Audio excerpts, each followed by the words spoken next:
আসসালামু আলাইকুম দর্শকবৃন্দ। ইরানের অনুমতি নিয়ে হরমুজ প্রণালী অতিক্রম করতে পারবে যেসব জাহাজগুলি,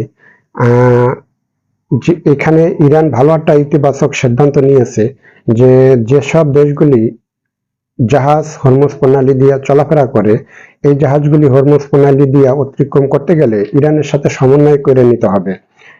হাতে গোনা হয়তো কয়েকটা দেশ হয়তো হরমুজ প্রণালী দিয়ে তারা তাদের জাহাজটা নিতে আনতে পারবে না, হাতে গোনা কয়েকটা দেশ। সেটা হয়তো আপনারা বুঝে গেছেন যে কয়েকটা দেশ আসলে কারা হতে পারে। ইরানের পক্ষ থেকে জানানো হয়েছে বিদেশি জাহাজগুলো এখন কৌশলগতভাবে গুরুত্বপূর্ণ হরমুজ প্রণালী অতিক্রম করতে পারবে, তবে সেক্ষেত্রে ইরান সরকারের সঙ্গে সমন্বয় করে প্রয়োজনীয় নিরাপত্তা সুরক্ষা ব্যবস্থা নিশ্চিত করতে হবে। আন্তর্জাতিক সামুদ্রিক সংস্থা আইএমও ইরানের প্রতিনিধি আলী মুসাফি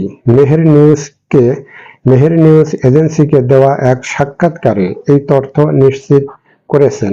যুক্তরাজ্য ইরানের দূত হিসেবে দায়িত্বরত মুসাফি উল্লেখ করেন, আন্তর্জাতিক দায়বদ্ধতা পালনের পাশাপাশি ইরানের আঞ্চলিক এই যে হরমুজ প্রণালী দিয়ে যে জাহাজ চলাচল, এইটা কিন্তু ইরান এক প্রকার কিন্তু এখানে একটু নত হয়েছে। নত বলতে এই নত না যে তারা যুদ্ধ থামাই দিচ্ছে, এই নত না, কিন্তু নমনীয়টা হয়েছে এরকম যে কিছু দেশের জাহাজ এদিক দিয়ে চলাফেরা করতে পারবে, কিন্তু ওই সব দেশগুলির সাথে হয়তো ইরানের সম্পর্কটা খুবই ভালো। হাতে গোনা দুই একটি দেশের জাহাজ এই হরমুজ প্রণালী দিয়ে হয়তো ইরান চলতে দিবে না, হাতে গোনা কয়েকটি দেশ। তেহরানের এই নমনীয় অবস্থান বিশ্বজুড়ে চলমান ভয়াবহ জ্বালানি সংকট নিরসনে একটি ইতিবাচক সংকেত হিসেবে দেখানো হচ্ছে। আলী মুসাফি আরও জানিয়েছেন, সমুদ্র পথে নিরাপত্তা উন্নত করতে এবং নাবিকদের সুরক্ষায় ইরান আইএমও এবং অন্যান্য সহযোগিতা করতে সম্পূর্ণ প্রস্তুত।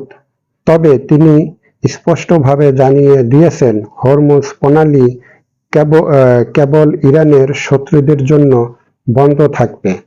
আমি যে কথাটা একটু আগে আপনাদেরকে বলেছিলাম যে হরমুজ প্রণালী দিয়ে আসলে সব দেশের জাহাজ চলাফেরা করতে পারলেও ইরানের যারা শত্রু আছে তাদের জাহাজ হয়তো হরমুজ প্রণালী দিয়া চলাফেরা করাটা আমার মনে হয় যে একটু নিষেধ থাকবে।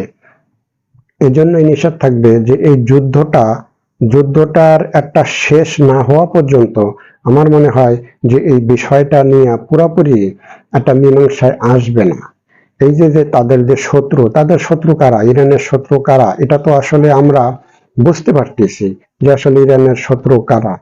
তো তাদের সাথে আমার মনে হয় যে সম্পর্কটা ভালো না হওয়া পর্যন্ত আমার মনে হয় যে এই হরমুজ প্রণালী দিয়ে জাহাজ চলাচলের উপরে একটা কঠোর নিষেধ হয়তো ইরানের থাকতে পারে। আমার মনে হয় যে এই জিনিসটা ইরানকে একটু নমনীয় করা যাবে। সেটা হলো আমার একটা ব্যক্তিগত মতামত। ইরানের উপরে যত অর্থনৈতিক নিষেধাজ্ঞা আছে, যত ধরনের নিষেধাজ্ঞা আছে, আমার মনে হয় যে এই নিষেধাজ্ঞাগুলো 24 ঘন্টার ভিতরে যদি প্রত্যাহার করে নেওয়া হয়, তাহলে দেখা যাবে যে আগামী 48 ঘন্টার ভিতরে ইরান হয়তো হরমুজ প্রণালী খুলে দিবে, যে কোনো একটা শর্তের বিনিময়ে হরমুজ প্রণালী খুলে দিবে, এবং কি যুদ্ধটাও বন্ধ করাটা সম্ভব। এবং এই সিদ্ধান্তটা শুধুমাত্র মার্কিন যুক্তরাষ্ট্রের যারা প্রতিনিধি আছে তারা যদি এই সিদ্ধান্তটা আজকে নিয়ে নেয়, তাহলে আমার মনে হয় যে আগামী 24 ঘন্টার ভিতরে তাদের এই যুদ্ধ সবকিছু আমার মনে হয় যে বন্ধ হবে, এবং বন্ধ হইতে বেশি সময় লাগবে না। এবং এই উদ্যোগটা নিতে হবে কাদের? এই উদ্যোগটা নিতে হবে যারা মার্কিন প্রতিনিধি আছে, তাদের এই উদ্যোগটা নিতে হবে। শুধুমাত্র মার্কিন প্রতিনিধিরা উদ্যোগ নিলেই তাহলে শুধুমাত্র এই জিনিসটা একটা সমাধান হয়ে যাবে। এই যুদ্ধ লং টাইম চলাটাও মার্কিন যুক্তরাষ্ট্রের হাতে, এই যুদ্ধটা আগামী 24 ঘন্টা 48 ঘন্টা চলাটাও কিন্তু মার্কিন যুক্তরাষ্ট্রের হাতে। এই জিনিসটা আসলে কিন্তু ইরানের হাতে না। কিন্তু এটা আমার একটা ব্যক্তিগত মতামত। আমি আমার এই চ্যানেলে তুলে ধরলাম। তো দর্শকবৃন্দ, যদি আপনাদের নিউজটা ভালো লাগে, যারা পেজে দেখবেন তারা শেয়ার করবেন, যারা ইউটিউবে দেখবেন তারা সাবস্ক্রাইব করবেন।